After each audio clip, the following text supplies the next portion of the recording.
Welcome to the Do Zone, where real entrepreneurs share real strategies about getting things done. I'm your host, Josh Thomas. Tag me at JT Literally and show me what you do in the Do Zone. Every week, I'll pick the best posts to feature across all my social networks. This podcast is brought to you by Factor One. If you're a six-figure entrepreneur who's looking to hit 7 this year, there are 3 key shifts you need to make right now in order for it to be possible. Go to iamfactor1.com now, and I'll show you exactly what those 3 key shifts are and how you can get them set up for your business in less than 6 minutes. Once again, that's iamfactor1.com. Today's guest is Daniel Marcos. He is the co-founder and CEO of Growth Institute, the leading online executive education company for C-level executives at fast-growing firms. He is a keynote speaker, columnist from Inc. magazine, and a CEO coach with a mission to help 1 million entrepreneurs scale their impact and reduce drama in the process. Daniel, welcome to the Do Zone. Tell us something you believe is the key to getting stuff done that most people wouldn't think of. Have clarity of what they want. I see a lot of entrepreneurs running like chickens without a head, trying to do too many things. And when I ask them, why is this important? They have no idea. So when you really sit them down to think, they're doing a lot of things that doesn't matter. So the one thing that you need to do is first have clarity of why you need to do that and why it's so important and why that's going to add value to you. There's a study in Harvard that proves that more companies die of indigestion than of lack of opportunity. There's a lot of opportunity in the world. There are too many ways to make money. The problem is that people try one thing, and then after 2 months, it doesn't work. They go do another one, and they never focus on really getting something done that is important. And when you challenge them, when you ask them, they have no clarity of why, or they're chasing the wrong shiny object because they don't get it. So let me tell you a quick story that I think will make a lot of sense. I just want to make a quick comment here that I 100% agree with you. And what it comes down to is if you don't have clarity on what you want or a destination, if you don't have a destination, the road trip is going to be all over the place. You're going to make all kinds of wrong turns and detours. Alicia in Wonderland, she's walking in Wonderland and she sees the rabbit and said, "Rabbit, I'm going in the right direction." And the rabbit says, "Where do you want to go?" I don't know. Yeah. So continue walking. Yeah. If you don't know where you're going, any road will take you there. That's right. So tell us the story. So quick story. The other day I get hired by 2 entrepreneurs. I'm originally from Mexico City. I live in the US now. But 20 years ago, I was coaching a company, and these 2 brothers that own a company came to me and said, "Hey, I want to go to the East, and my brother wants to go to the West. We want to hire you to tell us who's wrong." And I was like, "That's aggressive, but okay, let's have a conversation." So imagine you're in Mexico City or any city in the US if you want. If you're in the city, in, let's say, Dallas, and you go to the east, you're going to hit Florida. You're going to go to the beach. If you're in Dallas and go west, you're going to hit California. You're going to reach the beach. So I tell them, "What do you want to do? You want to reach the beach?" And I'm like, "Both of you are right." No, but one has to be wrong. Well, if your only goal is to go to the beach, both sides will take you to the beach. And they were like, "But one has to be wrong." No. What is wrong is where you want to go. If they say, "Oh, I want to go to Miami Beach and stay at the Four Seasons and rent whatever villa," and now we could have clarity. Now I could tell you going to the east is the right direction, right? But usually when we are in business, the decision is we need to sell more. And I was like, "Yeah, you could sell this phone, you sell more. You could sell a glass, you sell more. You could sell a pen, you sell more." No, sell. That's a disaster. You have to be very, very clear. What's your business proposition? How you make money? Where do you have the margins? Once you have all of that very, very clear, people say like, so this is the only thing I need to do. I was like, yes, anything else doesn't matter. Once they have that clarity, it's usually very easy to make money and grow any business. And why do you think, Daniel, that clarity is so hard for us to find or to have? So usually when you start a business, you start with a mindset of not enough money, not enough time, not enough resources, not enough anything. And the only thing you're trying to do is get enough time, get enough money, get enough, just so you're trying to survive and all the time just trying to get your eye on top of the water. But once you get there, because you're used to this, then you just raise the water and said, I'm going to spend more money because I'm already making money. And then you're on the water again. And then you raise the water again, and you raise the water again. And you're always with this mindset that there's not enough. So whenever you talk about getting cash, yes, if I sell this, I get cash. If I sell this, I get cash. And we don't see what it's important to sell. Or if you sell your glass of water, you won't be able to drink any more water and you're going to die. But if the only thing that you care is making cash, you sell a glass of water, right? So it's really stopping to think as an entrepreneur and really said, okay, why am I doing a business? Why is this important? Why is this my passion? What is a product or service I'm going to offer the world? What does the world really need as a product or service? And then you start having a lot of conversations and thinking about this. And then you start adding. As an example, we've been helping companies implement a model called scaling up by Vern Harnish for many years. The one thing that I asked them to do is stop operating for 1 day a quarter, to think. And at the beginning, that's impossible. If I stay 1 day to think, my company is going to go under. I was like, no, you're going to sell double. You're going to make double the amount of money. But you have to stop, think for a day, plan your race or your quarter or whatever, and then dedicate the rest of the quarter just to execute it. And usually, you just focus on whatever is important, and you have a lot of attention, focus, energy on one thing. You create that, and then that gives you an abundance mindset. Well said. Well said. And so what I'm hearing from this is there's almost a little bit of self-sabotage that happens because we get addicted to that stress and the hormones that are released when we're under stress, and we just keep putting ourselves in this state of panic, which does not allow us to keep our heads above water, which does not allow us to see onto the horizon and what's possible. And the cycle repeats and it repeats and it repeats.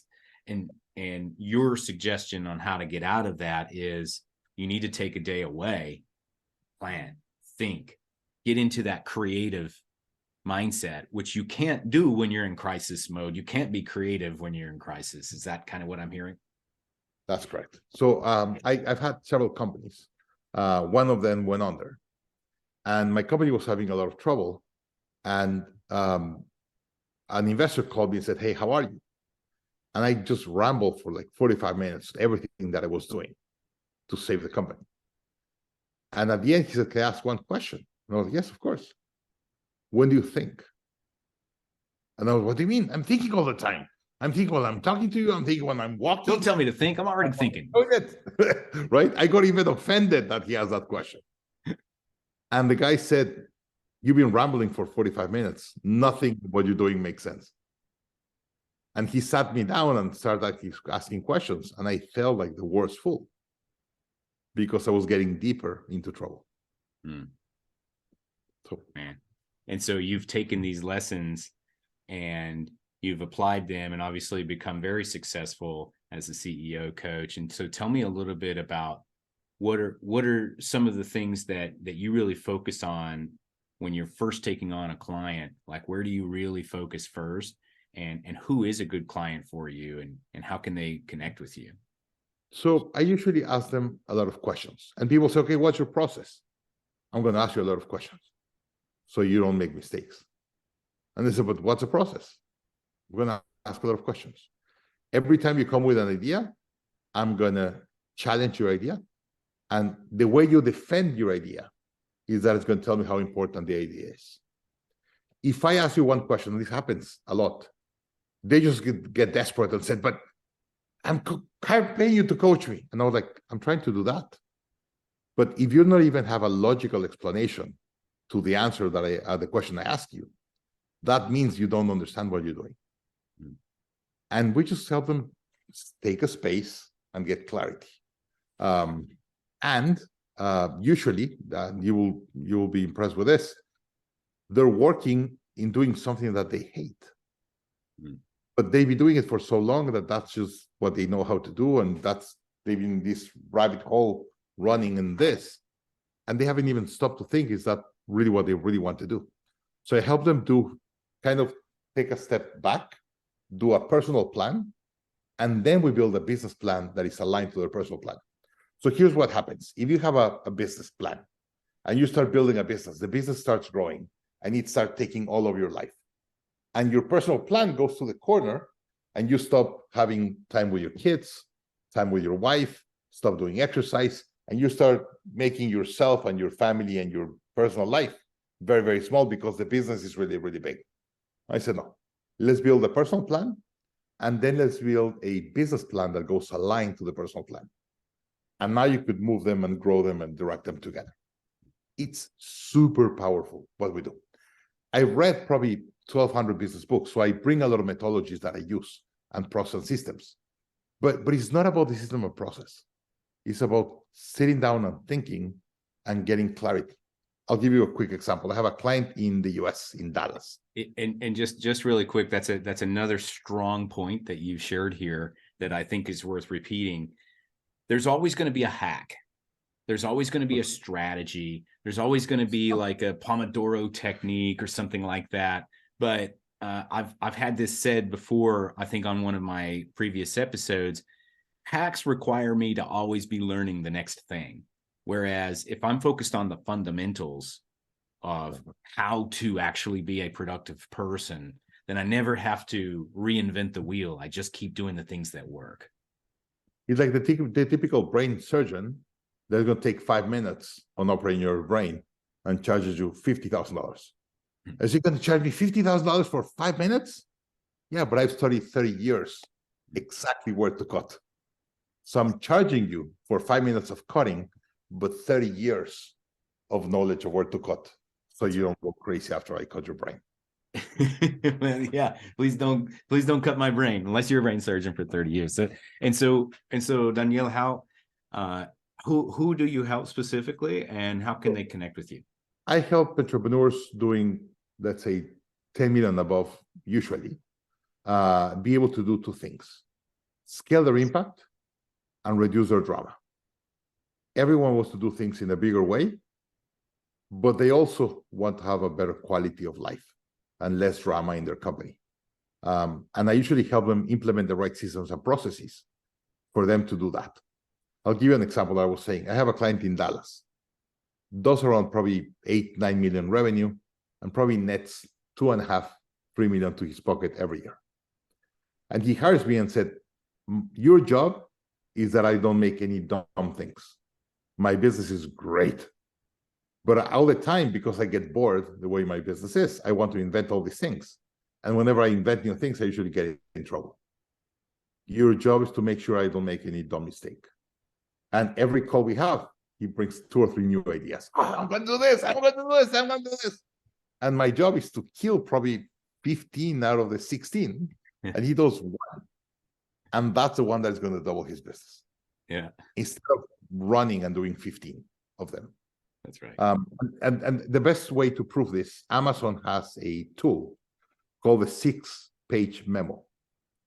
If you want to go to the board and bring an idea, or the leadership team, the only way you could bring an idea is writing a 6-page memo of how that, once it's executed and how to execute correctly, is going to have an impact in the company. If you don't write a 6-page memo, you cannot come to the board. Why do you think that happens? Imagine you're writing a 6-page memo. You're by page 2, and you realize what you're doing makes no sense. It's a waste of time. And I'm already a third into my space. Yeah. I don't. But if you don't write the 6-page memo, you go to the board and you distract 20 or 30 people for 5 hours. Yeah. And you spend 300 hours or whatever, right? Running chickens without an egg. You have to write a 6-page memo. That's right. Makes sense. And so how can how can we connect with you and learn more for those that want to learn more about your service? So I do two things. I do personal coaching where I help entrepreneurs and CEOs take these decisions that I just explained. And then I have a company that I help grow their team. Usually leaders said, hey, I want my team to do this, but I'm afraid of delegating to them, or I don't want them to do it, or I'm micromanaging them all the process. And I say, why you do that? Because I don't trust them. So for you to scale a company, you have to scale decision making. And if you want to do decision making, you have to trust the people you delegate decision making. So we have a company that I help CEOs decide, and they have a company called Growth Institute that I help them train their team and grow their team so the team could really scale the company. So we always said, if you want to scale your company by 10x, you first have to scale your team by 10x, and not in quantity, in quality and capabilities. So once we help you take the right decision, then we help you build a team with the right capabilities for them to be able to delegate or execute what you ask them to delegate or to ask them to do. So danielmarcos.co is my personal page, and that's the one I use to do CEO coaching. And then Growth Institute is the one that we use to scale the team and really take your team to the next level. Okay, very good. danielmarcos.co. Yep. Okay. And growthinstitute.com. Say the last one more time. Growthinstitute.com. Growthinstitute.com. Got it.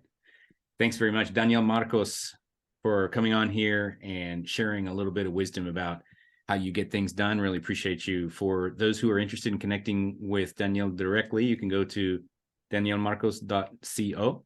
Yep. Or growthinstitute.com. That's right. That's the time that we have for today. If you listen to us on your morning commute or your workout, or you're somewhere out in the field, be sure to snap a selfie and tag me at JT Literally and tell me what you do in the do zone. Also, if you're ready to break the 7-figure barrier with your business, but you know what got you here ain't going to get you there, we can help. Go to IamFactor1.com now, and let's see how much impact we can make in less than 6 minutes. Know this, you are Factor One for your own success. Now let's get to work.